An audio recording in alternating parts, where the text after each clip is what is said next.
안녕하세요. 공시와 투자 키팩터를 통해 투자 아이디어를 찾아주는 테린이 아빠입니다. 내용 보시고 도움되시면 구독, 좋아요, 알람 부탁드리겠습니다.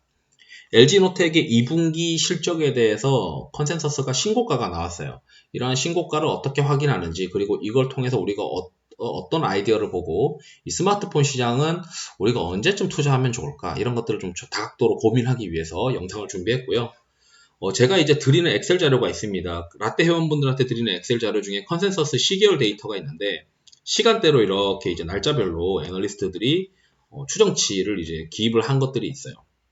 그 중에서 이제 제가 요 근래 만든 건데, 애널리스트들의 어떤 추정치가 신고가인 경우에 이제 최근 발표 증권사 발표자, 그리고 어떤 분기냐, 2분기, 이 데이터는 이제 2분기에 대한 데이터니까 2분기에 어떤 영업이익을 얼마로 받느냐, 이런 내용들이 이제 올라오도록 만들어 놨습니다. 이제 상반기 대비 하반기에 우리가 생각을 해보면 직관적으로 반도체 수급 이슈가 그래도 하반기에는 비메모리 반도체 회사들이 램프업을 하게 되면서 회복할 거다라고 우리가 전망을 할 수가 있는데, 따라서 이제 마찬가지로 제가 자동차 쪽도 회복되는 어떤 그림들이 나올 수 있으니까 살펴봐야 된다라고 말씀을 드렸고, 핸드셋도 마찬가지이긴 한데, 문제는 핸드셋은 플래그십 모델의 어떤 출하 시점을 좀 같이 생각을 해봐야 된다라는 게 저의 생각입니다. 그래서 저는 어떻게 생각을 하냐면, 사실 한 여름 지나고 나서 한 7월쯤, 8월쯤 어쩌면 LG노텍이 시장에서 좀 주목을 받지 않을까. 만약에 조금 빠르면은 뭐 6월 한 중순쯤 이렇게 보고 있는데, 왜 그러냐면 일단 5월 달에 5월 28일 날 4월 스마트폰 판매량이 나왔어요.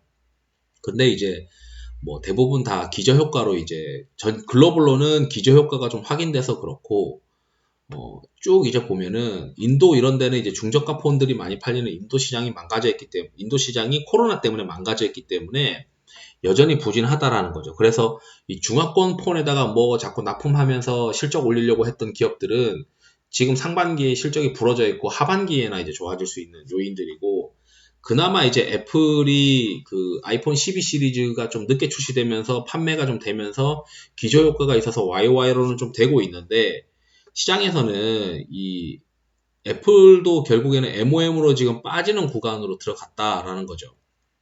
그렇다면 여전히 이제 인도의 어떤 봉쇄 조치는 중저가 폰 시장은 망가뜨려 놓은 상태이고, 그리고 이제 애플의 어떤 아이폰도 MOM으로는 둔화될 수 있는 구간으로 지금 들어가는 거죠. 애플 판매량은 YOY로는 양호하지만 MOM 시리즈는 감소하고 있다. 그렇다면은 아이폰 13이 언제 나오느냐가 이제 관건인데, 일단 첫 번째 희소식은 아이폰 13은 올 가을쯤 출시된다라고 되어 있어요. 그렇다면 보통 핸드셋이 출시되기 한두 달 전에 이 부품 회사들 실적이 좋아지게 됩니다. 그렇기 때문에 가을이라고 하면 우리가 뭐 9월이라고 우리가 생각을 했을 때 한 7월쯤 생각할 수가 있겠죠. 그리고 이제 재밌는 이슈가 있는데, 여기 이제 이 뉴스의 핵심 내용은 아이폰 13의 전 모델에 센서 시프트 기술이 탑재된다라고 되어 있어요. 센서 시프트는 이제 광학 손떨림 기능이라고 보시면 되고, 이 기능이 이제 다 탑재가 되면은 결국 LG노텍의 영업이익률을 개선시키는 요인이 됩니다. 우선 이제 내용을 보시게 되면 좀 쉽게 보기 위해서 제가 흥국증권 보고서를 가져왔는데, 흥국증권에서 이제 텍스트가 좀 쉽게 써져 있어가지고, 우선 이제 카메라가 고사양되는데 이걸 적용하는 모델이 점점 많아지게 되면은 평균 판매 단가가 높아지게 되면서 영업이익률이 좋아진다라는 게 LG노텍의 첫 번째 투자 포인트입니다. 2020년도에는 침투율이 6%였고 2021년도에는 47%인데, 지금 아이폰 13에서는 전 모델을 센서 시프트 기술을 탑재하겠다라고 지금 되어 있죠. 결국 이제 모델 확대가 늘어나게 되면서 LG노텍의 ASP 평균 판매 단가가 높아질 수 있는 요인이 있다. 그리고 5G 스마트폰 확대, 이것도 플래그십 폰인데 고가 폰이 하반기에 나오니까 이 투자 포인트도 하반기에나 이제 있을 만한 어떤 이슈들이에요. 그러다 보니까 이 5G 스마트폰 관련된 기판 소재 사업부의 실적이 증가할 것이다 라고 되어 있죠. 그래서 과거에 잘 나갔을 때 이제 아이폰 6 당시에 이제 LG노텍이 잘 나갔었으니까 그때 당시 평균 밸류에이션을 이제 적용했다, 뭐 이런 내용이고, 쭉 이제 내려보면 이제 그래프 같은 것도 있는데, 제가 이제 좀 기대하는 거는 여기 이제 브렉다운된 실적이 있더라고요. 그래서 보면 이익이 이제 2분기까지는 QOQ로는 좋아질 수가 없어요. 왜냐면 아이폰 12의 판매가 여기서 정점을 찍고 내려가고 있으니까. 근데 가을쯤부터는 다시 올라가서 4분기에는 더 좋아질 수밖에 없는 이유가 우리가 가을에 아이폰 13이 출시되기 때문이죠. 근데 보통 스마트폰 관련된 부품 회사들은 아이폰의 또는 고객사가 그 플래그십이 출시되기 뭐 2달 전부터 주가가 이제 움직이기 시작합니다. 그렇다면은 지금 2분기 실적은 이 LG이노텍이 이 대신증권 애널리스트 분께서 신고가를 했는데 3분기 실적은 같이 수정하진 않았어요. 일단 제가 생각했을 때는 2분기 실적에서 평균적인 어떤 이익 체력이 예전보다는 레벨업 됐다는 걸 강조하시면서 3분기에는 이제 그 실적이 제대로 이제 컨센서스를 더 올리려면 확실하게 이제 아이폰도 이제 출하가 되면서 시장에서 이제 교체 수요가 또 있는지도 확인을 해야 되고, 그러다 보니까 여기 이제 판매 대수 데이터, 지금 현재 4월달 데이터를 5월 28일에 나왔는데 이제 5월달 데이터가 이제 6월 말쯤 나온단 말이에요. 그럼 6월 말쯤 그 데이터 끝나고 나면 5월달 판매 데이터가 나오고 나면 이제 어느 정도 불확실성이 좀 해소가 되고, 뭐 왜냐하면 시장에서는 반도체 수급이 제대로 안 되니까 이거 뭐 판매가 제대로 됐겠어? 라고 생각하는데, 그 데이터를 눈으로 확인하면 그럼 그렇지 라고 생각하는 게 아니고, 이제 시장에서 우려하는 거는 다 들통났으니까 이제는 더 나빠질 거 없을 거야. 왜냐면 어차피 아이폰 출시가 가을에 있지 않아? 이렇게 이제 해석을 하기 시작할 수도 있는 가능성이 높다는 거죠. 그렇다면 이제 대신증권 애널리스트 분의 보고서도 결국 평균 판매 단가가 높아지면서 영업이익률이 개선될 것이다 라고 하는 내용인데, 2분기 실적은 상대적 매출 증가보다 영업이익 개선이 높다고 판단한다는 게 아이폰 12가 그래도 아직 잘 팔리고 있어 라고 하는 거고, 그리고 수익성 개선되면서 믹스 효과가 예상을 상회할 것이다 라고 되어 있습니다. 지금 이제 시장에서 기대하는 거는, 시장에서는 지금 이 전 모델에 센서 시프트 기술 탑재한다는 거는 시장의 컨센서스에는 해당하지 않았던 것 같아요.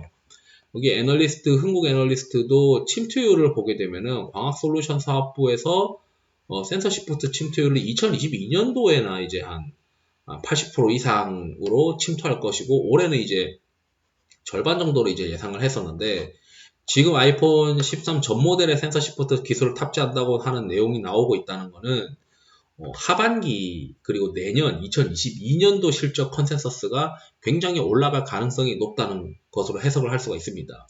그렇기 때문에 우선은 이제 2분기 실적은 그냥 업황이 꺾이는 와중에 최저 이제 이익 체력이 어느 정도인지 입증하는 어떤 모습을 보여주는 거고, 그리고 이제 브레이크다운된 실적들을 보시게 되면은 작년보다는 올해 이제 확실히 좋아지는 모습들이 나오는 게, 지금 전장 부품에서도 영업이익이 나오기 시작하면서 흑자 전환을 했다라는 점, 그리고 이 흑자 전환한 것도 전장도 지금 반도체 수급 이슈 때문에 눌려 있었을 건데 2분기 지나고 나서 3분기부터는 회복하는 국면으로 우리가 해석할 수가 있겠죠.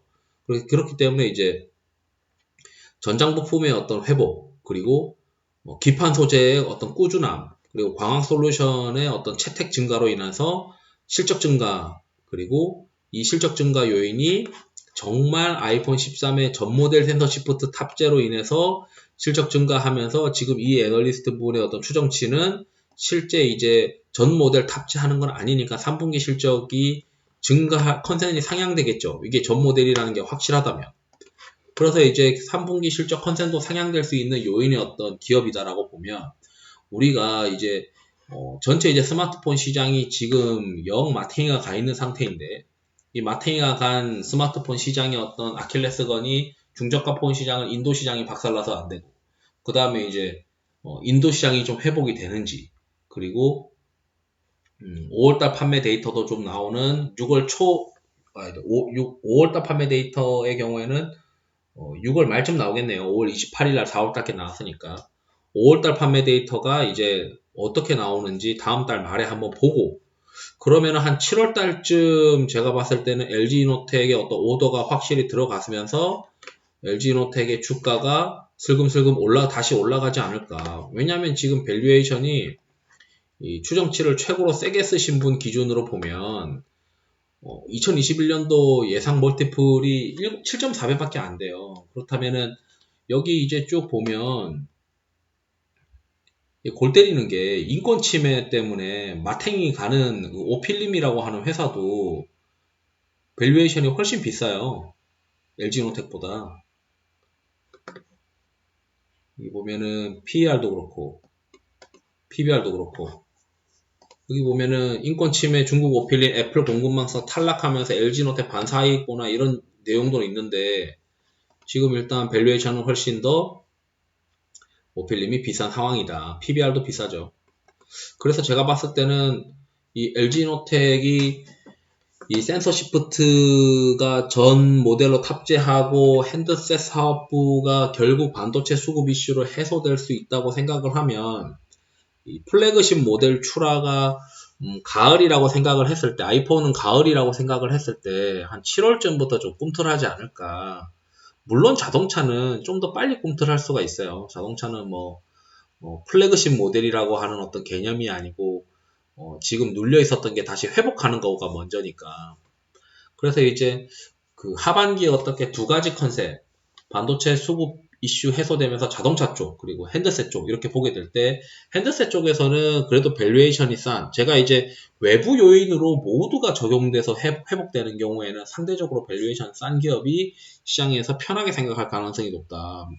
그 각각의 어떤 종목들이 내부 이벤트가 있는 경우에는 모르겠는데 회복이라고 하는 기준으로 보면은 밸류에이션이 상대적으로 싸고, 심지어 이제 LG노텍 아이폰 13의 전 모델에 센서 시프트 기술 탑재한다고 하는 이슈도 있으니까 한 7월쯤, 좀 빠르면 한 6월 중순인데 그때쯤부터 이제 LG노텍을 한번 살펴보시면은 괜찮은 타이밍 잡아가실 수 있지 않을까, 이렇게 이제 말씀드리면서 영상을 마치도록 하겠습니다. 투자에 도움이 되시길 바랍니다. 감사합니다.